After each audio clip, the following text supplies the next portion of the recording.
Siemu Trip zaprasza na relacje z Bad Kissingen. Odbywają się tu największe w Europie targi offroadowe i wyprawowe. Jesteśmy właśnie z rzecznikiem prasowym tychże targów. No i pytamy go, co tutaj się dzieje. So, tell us where we are and what's happening here. Well, this is Bad Kissingen, Bavaria in Germany, and this is one of the largest overlanding and off-road expos in the world, Abenteuer Allrad. Well, about 350 exhibitors. 10,000 of people from all over the world. You see everything in the field of 4x4.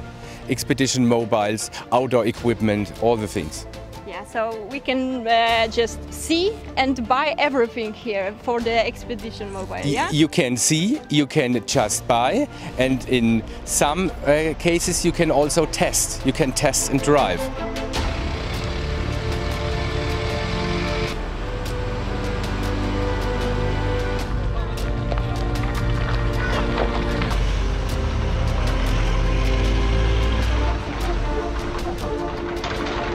Trafiliśmy też na bardzo fajny polski akcent w Bad Kissingen, bo całe to stanowisko, które tutaj widzimy, należy do Polaków. Różne firmy tutaj współpracują, prawda? Tak, mamy tutaj grupę zaprzyjaźnionych firm. Ja na przykład odpowiadam za osprzęt wykorzystywany do budowy typu elektrotechnika, ogrzewania, klimatyzację, okna.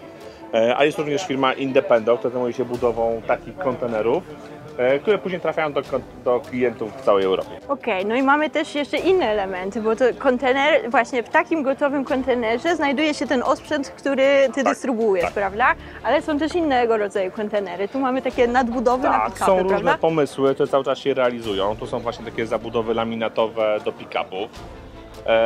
Małe, zgrabne, aerodynamiczne. Też znowu z naszym wyposażeniem, okna, elektrotechnika, lodóweczka, bo to znowu, żeby jednak komfort pewien zachować. No i bardzo fajne też, że właśnie różne firmy uzupełniają się i tworzą po prostu taką fajną, spójną wystawę, czyli tak naprawdę jak trafi się klient, to może dostać kompleksowy produkt. Dokładnie tak, może przyjść klient, może kupić pusty kontener, tak? Przed chwilą był klient, który chciał kupić kontener, ale też był zainteresowany całym wyposażeniem, tak? My wtedy usiądziemy, porozmawiamy, indywidualne potrzeby odnośnie ilości osób, gdzie podróżuje i kiedy podróżuje, jak chce wykorzystywać, na jakim aucie on to zabudowuje. I jesteśmy w stanie przygotować gotowy system na całe wyposażenie, dzięki czemu wie, że ma zbilansowane, dobrze skonstruowane wyposażenie. Tak, całościowo. Dziękuję Ci bardzo za rozmowę i przejdę, chociaż nie zapowiedziałam mu tego, jeszcze do kolegi, który właśnie ucieka. Wiem, że nie powiedziałam Ci, że do Ciebie przyjdę, ale spontanicznie postanowiłam to zrobić, bo tu mamy super nowy produkt, prawda? Tak jest, tu mamy mikroprzyczepkę do wielofunkcyjnego wykorzystania.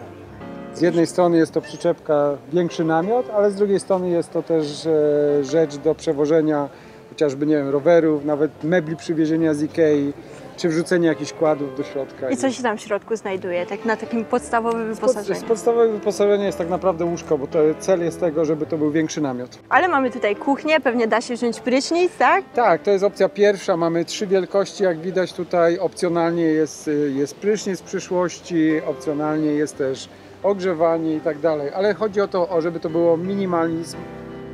Kompakt po prostu. I podłączenie do standardowego samochodu na zwykłe prawo jazdy. No i pewnie jest wygodniej niż w namiocie, bo jednak izolacja, prawda? Da się pospać do 8, a nie w takim upale 5 rano i do widzenia, no nie? Jest izolacja i jest nawet, nie przebije się tego, chociażby jak rodzice kupują dzieciom, no to jest już troszeczkę zamknięte. Nie jest to namiot, który przetniesz. Tylko fajna, trwała rzecz po prostu. Dokładnie. Dzięki. Również.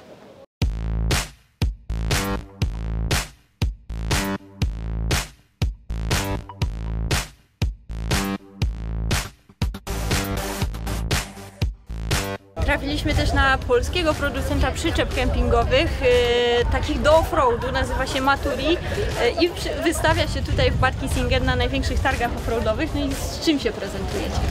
W tym roku pokazujemy dosyć szeroką gamę przyczep. Mamy do wyboru przyczepy transportowe i wyprawowe, czyli mieszkalne.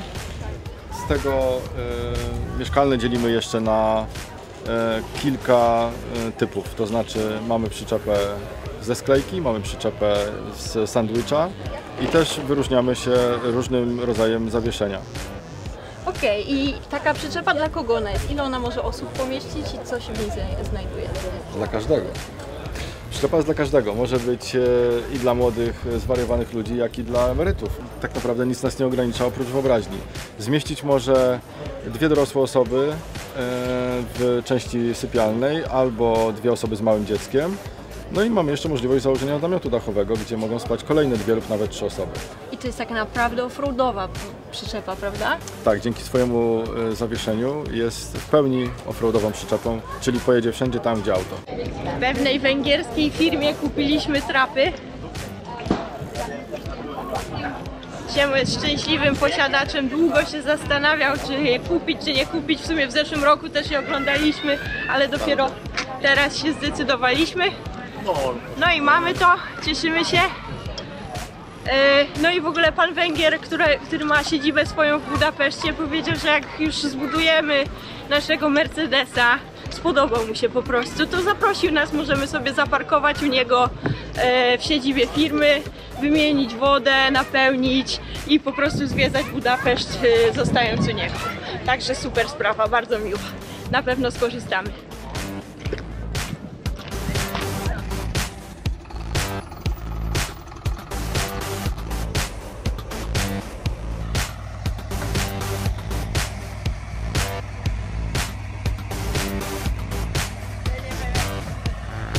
Zwiedzanie kempingu zaczynamy od pokazania naszego zestawu. Mamy przyjemność znowu być z przyczepką Microcamper, którą bardzo lubimy i którą znamy. Tam jest po prostu wszystko to, czego potrzebujemy. Mamy kuchnię, mamy mega wygodne łóżko i dużo miejsca do pakowania. Jesteśmy chyba najmniejszym zestawem, jaki tutaj występuje. A nie, widziałam jeden trochę mniejszy, ale myślę, że w tamtej przyczepie trzeba spać na ukos, bo inaczej się nie da. Pokażemy Wam zaraz ujęcie. No i mamy taki fajny, klimatyczny zestaw. Ludzie podchodzą, biorą sobie ulotki, pytają nas, co to za przyczepa, my im chętnie pokazujemy i w środku i na zewnątrz pokazujemy tą funkcjonalność i zainteresowaniem się to cieszy, a stoimy w towarzystwie naprawdę nieprzystającym, bo są tutaj same wielkie ciężarówki. Wszystko to jest po prostu 7 razy większe od naszej przyczepki, a mimo to się tutaj wkleiliśmy, odnaleźliśmy i myślę, że fajnie to wygląda. No i co, mamy nasz zestaw i idziemy dalej zwiedzać. Teraz idę do najmniejszego kampera, jakiego w życiu widziałam. Cool car, hi. What is it? Can you tell me? It's a Citroen? Which year? It's 50 years old. Wow, wow! It's the smallest camper I ever seen, but it's really cool. May I take a look with my camera? Yes, no problem. Yeah? Yes. Thank you. Wow!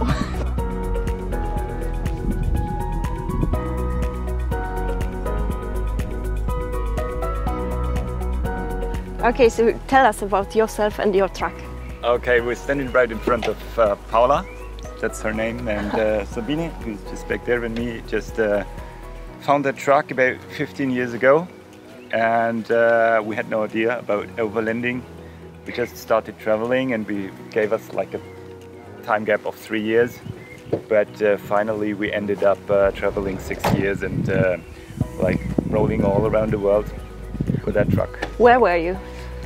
Pretty much everywhere except Australia and Antarctica. So we started from Germany, basically from here, from southern Bavaria, drove to Singapore, shipped to United States, drove up Canada, all the way down to Tierra del Fuego.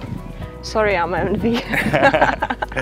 So, and then we drove up back to Buenos Aires, shipped to Africa and drove through Africa. Great just adventure. back here. So Yeah. we're back here and just ready for the next trip. Yeah, great.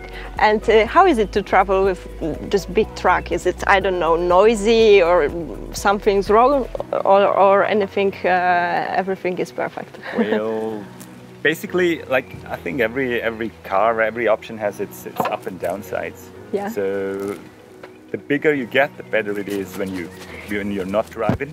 Yeah. The smaller you are, the better it is when you're driving. So, like living in it is fine, but driving, it has its challenges. Especially like in the Andes, where the roads are small. Yeah. But you're not in a rush, so yeah, you are driving like 80 kilometers per No, hour. less. I think like Like our average within the 6 years and 120,000 kilometers is 40. Great. Oh, again, I envy you. Really. Thank you very much. Yeah, you're welcome. I ci podróżnicy, których poznaliśmy, napisali książkę ze swojej podróży o tym, jak 6 lat podróżowali przez świat. Można ją sobie nabyć, kupić i przeczytać. Mega na pewno ciekawa lektura. Na tym świecie nie ma przypadków. Spotkaliśmy Sławka, którego kampery już mogliście obserwować na naszym kanale, więc doskonale je znacie. Dam wam tutaj na górze odnośnik. Przyjechał też z mega fajnym Johnem Deerem, który po prostu jak się odpala, to daje taki ogień, że masakra.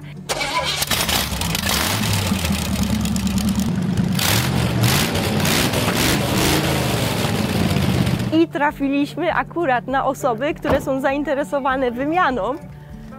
A że akurat Sławek nie mówi po niemiecku, no to im po prostu pomogliśmy, dogadaliśmy się, trochę podukaliśmy i wygląda na to, że będzie fajny biznes, także trzymamy kciuki.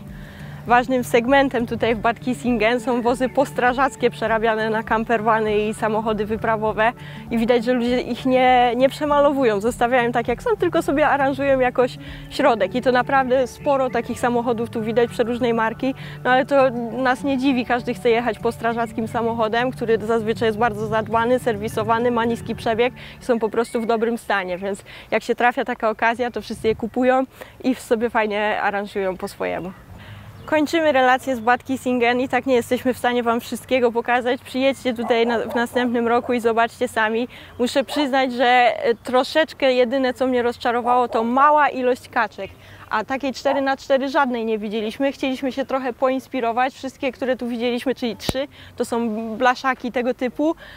No ale jedną inspirację chociażby tutaj znaleźliśmy, bo mamy po prostu taki plan, żeby kupić właśnie takie trapy i montować je w taki sposób, żeby mogły stanowić stolik, jak się rozbijemy na kampie. No, 2 funkcje w jednej, warto to wykorzystać.